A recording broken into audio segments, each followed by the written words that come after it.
Monsieur, bonjour. Aujourd'hui, nous allons voir l'étude des fonctions exponentielles de x et log de x, c'est-à-dire le logarithme népérien de base E. Dans ce tableau, nous allons voir les caractéristiques de ces deux fonctions. Alors, ex et le logarithme de x. Ex, e à la puissance 1 est égal à 2,7, 1, 82, 81, 8, 28, etc.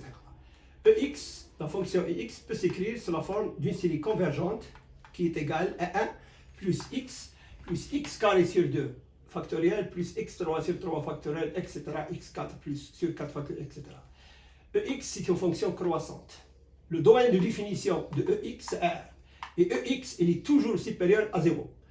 Limite quand x tend vers moins l'infini de ex est égal à 0. Limite quand x tend vers plus l'infini de ex est égal à plus l'infini. E de 0 est égal à 1. Ex' est égal à ex supérieur à 0. C'est la dérivée de ex. Elle reste la même. Nous allons voir maintenant le tableau de variation de cette fonction. Alors, nous avons x et ex. Quand x est moins l'infini, nous avons ex est égal à 0.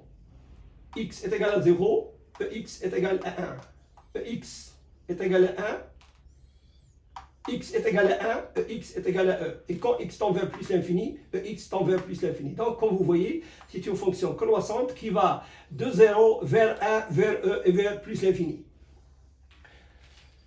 Maintenant, nous allons voir les caractéristiques de logarithme de x. Log de x, il a la base e, comme je viens de dire. Donc, on peut l'écrire log de x sur log de e est égal, log de e c'est 1, donc on garde logarithme de x. E, logarithme de x, est égal à x, et logarithme de ex est égal à x. Alors, ex est l'inverse de logarithme de x et vice-versa. Le domaine de définition de logarithme de x, c'est 0 plus l'infini. Il n'est défini que si x est supérieur à 0. Logarithme de x' est égal à 1 sur x. Et il est différent de 0. La limite quand x tend vers 0 de logarithme de x, c'est moins l'infini. Et limite quand logarithme de x, quand x tend vers plus l'infini de logarithme de x, c'est plus l'infini. Tableau de variation, on va voir clairement ça. Alors x varie entre 0 et plus l'infini, et log de x entre moins l'infini et plus l'infini en passant par le point 1, 0. Nous allons voir les courbes de ces deux fonctions. Alors, la courbe de ex et logarithme de x, en haut c'est ex et en bas c'est logarithme de x. Alors, comme vous voyez, ex va de 0, il passe par 0, 1, selon la courbe, ici, et puis il passe par 1e ici, et il va vers plus l'infini. Logarithme de x, alors, comme dans ce tableau-là, il va de moins l'infini, il traverse l'axe x au point 1, 0, et puis il passe par le point E1, et il va vers plus l'infini.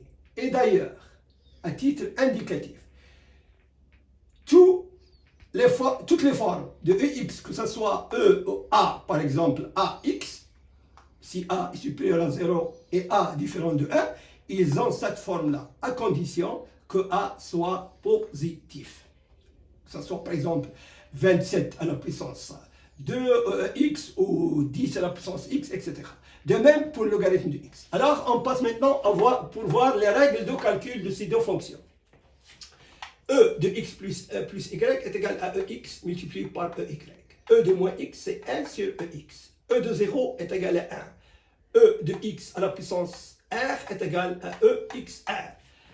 Logarithme de x, log de ix est égal à log de x plus log de y. Comme vous voyez là, transformation du produit en addition. Logarithme de 1 sur x, c'est moins le logarithme de x. Log de 1, c'est 0. Et log de xr, c'est r multiplié par log de x. Logarithme avec des bases différentes, en troisième paragraphe. Alors, si je change la base, alors log de x, 10, c'est log de x, c'est log de 10, et c'est logarithme, ça s'appelle logarithme décimal. Logarithme de x base a quelconque, c'est log de x, c'est log de a. Pour a différent de 1 et a supérieur à 0 toujours. Maintenant, on va voir le changement de base. Pour log de x sur base a est égal à log de x base b sur log de a base b.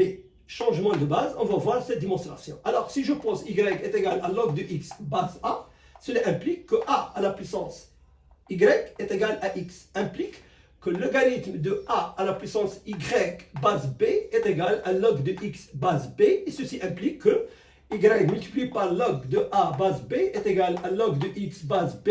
Cela implique que y est égal à log de x base b sur log de a base b, et c'est exactement égal à log de x base a. Donc, toujours, la condition essentielle, c'est que b doit être différent de 1 et b supérieur à 0. Alors, prochainement, nous allons voir des exercices pratiques pour ces deux fonctions. Suivez-moi et à bientôt.